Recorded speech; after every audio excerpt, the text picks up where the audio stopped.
Ngayong buwan ay isang makulay at masayang selebrasyon ang magaganap sa Osaka, Japan. Ito ay ang Pistang Pilipino 2025 na isang pagtitipon na magdiriwang ng ating makulay na kultura, talento at di mabilang na kontribusyon ng mga Pilipino sa buong mundo. At upang bigyan po tayo ng impormasyon at detalye patungkol dyan ay makakapanayan po natin si Ma'am Vivian Hernaez. Magandang umaga po at welcome back sa Rise and Shine Pilipinas. Welcome po, ma'am. Good morning. Magandang umaga po, Philippines, Japan. At maraming salamat po palagi. Ayun, ma'am, no? Ano po ba ang kahalagahan ng Pistang Pilipino 2025 sa Osaka para sa mga Pilipino dyan na nandyan po sa Japan? Ito po ay kauna-unahang Pistang Pilipino dito sa Osaka, Japan. No? Ito po ay maasahan po natin ang pagtitipon ng mga Pilipino at mga overseas Filipino workers, migrants. And this is more just a celebration na isa-celebrate natin ang ating Independence Day dito and the Migrant Workers Day at the same time. Ito po ay gaganapin sa June 21 and June 22nd. And ang Pistang Pilipino 2025 is co-organized by One Network Philippines, Consulate General in Osaka, and Sakai City Government in collaboration with the Sakai Philippines Exchange Association, and proudly supported by OWA, the Department of Migrant Workers, DMW, DTI Philippines, and the Department of Agriculture. At syempre po, ang ma-expect po natin dito ay ang mga cultural, colorful performances na mga mouthful Filipino cuisine, lively contest and highlights the beauty, creativity of the world-class talent of Filipinos here in Japan. From pageants that honor Filipina grace to talent competitions filled with Pinoy pride. Ayan. This celebration promises unforgettable moments for the whole community here in Kansai, Japan. Well, nakakatuwa na yung mga kababayan natin na maging nasa ibang bansa na sila, hindi nila nakakalimutan yung mga selebrasyon at tradisyon ng mga Pilipino. So, paano po nakakatulong ang Philippine Consulate General sa Osaka sa mga Pinoy, lalo na doon sa mga migrant workers? Siyempre po, at lalo ng OWA, no? Siyempre, binibigyan po namin ng kahalagahan ang mga OFW as well as the migrant workers dito na magkasama-sama sa isang pagtitipon or kasiyahan or event, no? Para lalong-lalo na sa ating mga mahal na OFW na para maramdaman nila ang kanilang importansya habang nandito sila sa Japan.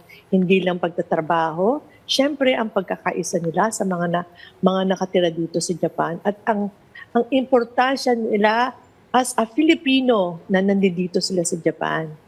At kami lang ay iisa. At siguradong, syempre kailangan natin silang pasayahin at the same time, hindi lang puro trabaho, isip sa pamilya nila, di ba po? So, nagpapasalamat po kami sa Philippine Consulate General Sir Voltaire Mauricio na naisipan niya po na gawan kami ng mga ganitong event for the first time dito po sa Kansai, Osaka. Ma'am, you've mentioned few activities na pwedeng daluhan. Ano-ano po ba kayang mga aktibidad yung pwedeng samahan at ano po yung aasahan po nila dito? Ano yung ikatutuwa po ng mga Pilipino lalo't nga they were celebrating their pag-stay dyan sa Japan po? Ay nako, we're talking about this Pistang Pinoy event on the 21 and 22nd.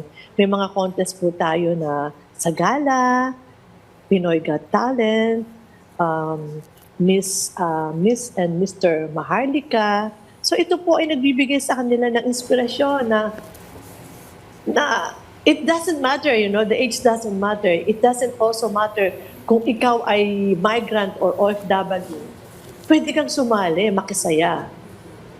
Ayan. Well, maaari niyo po bang ibahagi sa amin kung paano ninyo pinaghandaan yung isang malaking event tulad ng Pistang Pilipino 2025?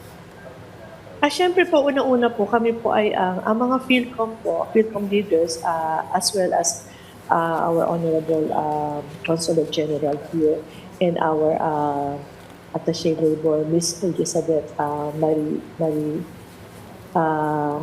Estrada, Nag-office pa, nag-meeting po kami at pinakilala ng ating Consulate General ang co-organizer na yung production po, no, sa yung One Network. At kami po ay nag-meeting at binigyan po kami ng pagkakataon ng gobyerno dito sa Japan, ng Sakai City Mayor, na ipagamit ang isang malaking part para sa event ng mga Pilipino for the first time po dito sa Kansai. Ma'am, very exciting po para sa mga Pilipino nandyan sa Osaka. Ma'am, ito yung pagkakataon para i-invite na rin po natin na pumunta, makiisa ang ating mga kababayan po dyan sa Osaka at iba pang bahagi ng Japan. Pero po, sigurado masaya to, no? Ito po ang pagkakataon natin na magtipon-tipon, magkaisa at magkasiyahan, ano? Ipakita natin ang ating talento, ang ating kultura dito sa Japan at ating ipagmalaki na tayo isang Pilipino na nagkakaisa at maraming talento at maganda tayo mga Pilipino at the same time. So kung sino man po ang mga nanonood na taga-Japan, sigurado po mag-enjoy kayo dito kasi marami po tayo mga local artists at the same time, meron po tayo mga imbitadong artista na manggagaling sa Pilipinas. Hindi po namin alam kung sino. So, ito po siguradong nakaka-excite po. At actually, marami pong mga Filipino community na talagang magpa-participate dito sa itong event na to.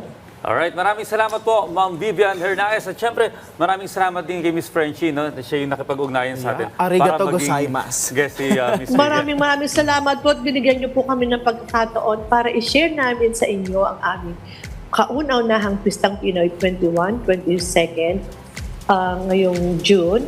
At maraming salamat talaga PTV. Maraming salamat po. Let's all rise and shine. Yan, Thank maraming you, salamat. ma'am.